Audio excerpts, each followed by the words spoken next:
Fala rapaziada, vocês já pensaram como seria a sua vida se você tivesse escolhido um caminho diferente lá atrás? Ou você já fez metas de ano novo? Aquelas metas que você jurou de pé junto que ia fazer, só que nunca fez. Ou qualquer meta que você tem estipulado por mês, só que mesmo assim você nunca chegou a fazer. Acho que todo mundo já fez metas e nunca cumpriu, e isso foi uma escolha sua. Hoje o assunto são as escolhas que você fez na sua vida ou as que você não fez, e o quanto você se arrepende de nunca ter feito. O episódio se chama As Escolhas e ele começa com uma confusão danada na casa do Gumball, onde todos os filhos estão gritando que querem comida e o Ricardo, em vez de apaziguar a situação, decide colocar mais fogo, falando para as crianças gritarem mais alto, porque só assim vão causar efeito. E isso faz a Nicole, que é a mãe dele, se questionar e ter um diálogo consigo mesma, falando que aquele dia tá sendo horrível como todos os outros, dizendo que tá tudo terrível como sempre e que tudo que ela queria era ter uma família comportada durante as refeições. Ela até tenta entrar em uma espécie de acordo com o Ricardo, mas ele é meio frouxo e faz as coisas do jeito dele. Então, depois de tudo ter ficado um caos, ela se pergunta onde foi que ela errou para as coisas acabarem daquele jeito. É claro que isso aqui é um pouco pesado pra falar, mas ela tá em um momento de estresse. E quando a gente age por um sentimento e pensa por sentimento, é isso que acontece. Você vê as coisas pelos extremos delas. A realidade de uma passa pra outra sentimentalmente estressante. E as coisas ficam mais estressantes do que seriam normalmente. Aquelas pessoas, se nós pudermos julgarmos, são ingratas, porque a Nicole tá ali fazendo comida deles, e mesmo assim, em vez de ajudar ou ao menos apaziguarem a situação, elas continuam gritando, tendo um comportamento forte de ingratidão. Aqui a gente tem um leve flashback da Nicole, mostrando a vida dela no passado e tudo que ela fez no dia em que por acidente conheceu o Ricardo. Mas diferente da Nicole, sempre que a gente costuma olhar pro passado, pensa em outras possibilidades e oportunidades que você teve e perdeu, você pensa que se tivesse escolhido elas, provavelmente estaria melhor do que você tá hoje em dia e acha que tudo poderia ter sido melhor se as coisas acontecessem de outras formas. Você nunca pensa que escolher outro caminho poderia ter sido pior, ou que essas outras escolhas poderiam ter te levado a realidades piores. Mas eu só tirei EA.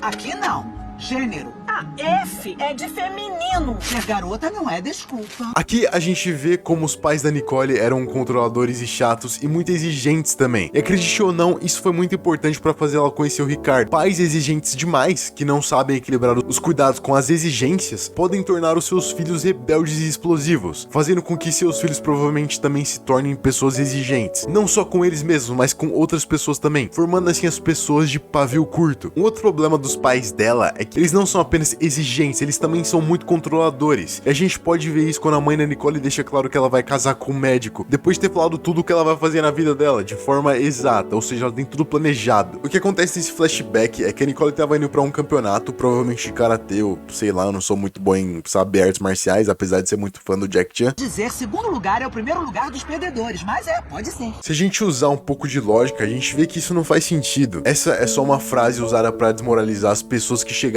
no segundo lugar, fazendo com que o primeiro lugar se sinta moralmente superior, o que é uma mentira, já que ganhar um campeonato não te faz alguém mais virtuoso. Você pode ser uma pessoa horrível e ganhar um campeonato. Mais pra frente a gente vê todo o caminho que a Nicole fez aquele dia, até conhecer o Ricardo preso em uma árvore. Mas e se ela não tivesse feito aquele caminho? E se ela tivesse tomado decisões diferentes? Por exemplo, se ela tivesse seguido o caminho do cimento fresco e não evitado ele, ela venceria o campeonato e se tornaria uma ditadora, tendo o ódio de todos os cidadãos que a gente conhece ali. Mas uma coisa realmente interessante nessa parte aqui é que se ela acabasse solteira, ou seja, sem relacionamento com nenhuma espécie de ser, ela se tornaria uma potência negativa pro mundo. Ou seja, os relacionamentos podem ser limitadores de potenciais, negativos ou positivos para algumas pessoas. Talvez isso seja decorrente de uma mente emocionalmente instável. Deixar um relacionamento afetar o seu potencial deve ser um sintoma de alguma doença e não uma doença em si. Bom, mas isso é papo pra outra hora. Deixem nos comentários as suas opiniões. Vocês acham que namoros, casamentos ou filhos limitam o potencial das pessoas? A gente continua vendo onde daria essas decisões dela fossem outras, e a gente vê o Bob Banana cantando uma música e ela pensa, o que aconteceria se eu tivesse parado pra ouvir aquela música? Bom, o que aconteceria é que naquele momento ela se apaixonaria e eles casariam, mas ele, por algum motivo, ia ficar cantando tanto aquela música que aquilo acabaria entrando na mente dela e ela enlouqueceria. Banana, banana. Banana banana não. Banana...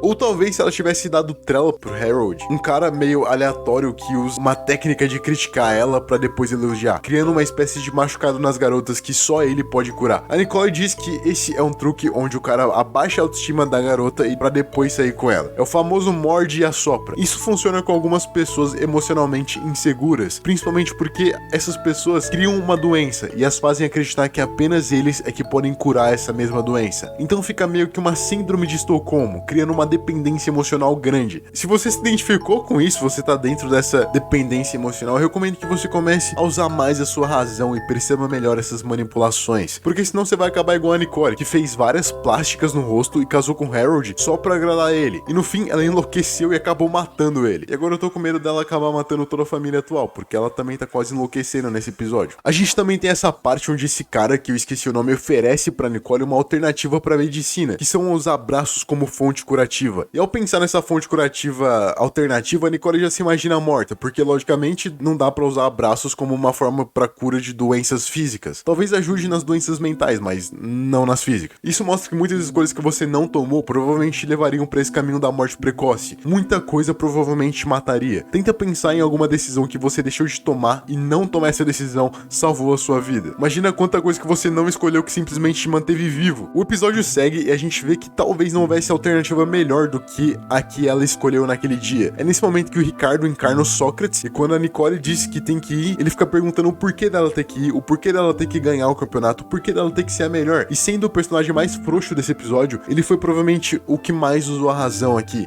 Não, o que é que eu faço com a minha vida?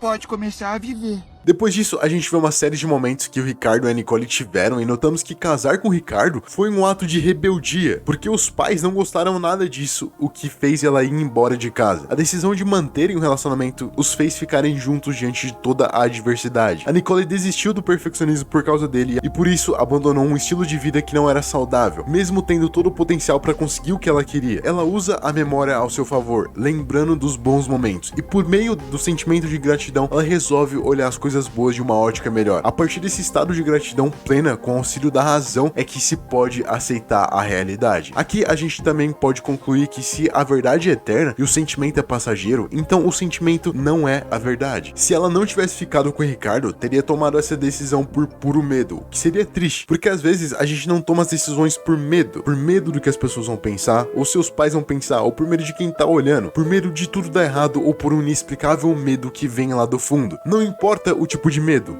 é medo. A questão é que esse medo vem da imaginação, uma imaginação negativa e falsa que mente sobre o que você pode ou não fazer. Se você imagina uma situação onde todas as variáveis são acessíveis, então por que não seria possível que você realizasse o que você quer realizar? Se você imagina aquilo que é palpável, então por que você não conseguiria fazer aquilo? A questão é que quando você imagina algo, logo vem uma voz sentimental descrente, dizendo que você não vai conseguir, que você não pode porque tem gente olhando, porque os seus pais não vão gostar, ou por qualquer outro motivo. Essa voz tá errada. Essa não é a verdadeira razão. Essa voz vem de um sentimento de incapacidade, um sentimento de inconsciência, um sentimento de falta de discernimento da realidade e de suas próprias capacidades. Ignore essa voz. Destrua a imaginação que te faz sofrer e faça tudo aquilo que você pode e tem certeza que pode fazer. Não há tempo para se arrepender das escolhas que você deixou de tomar, mas há tempo para decisões das quais você vai se orgulhar no futuro.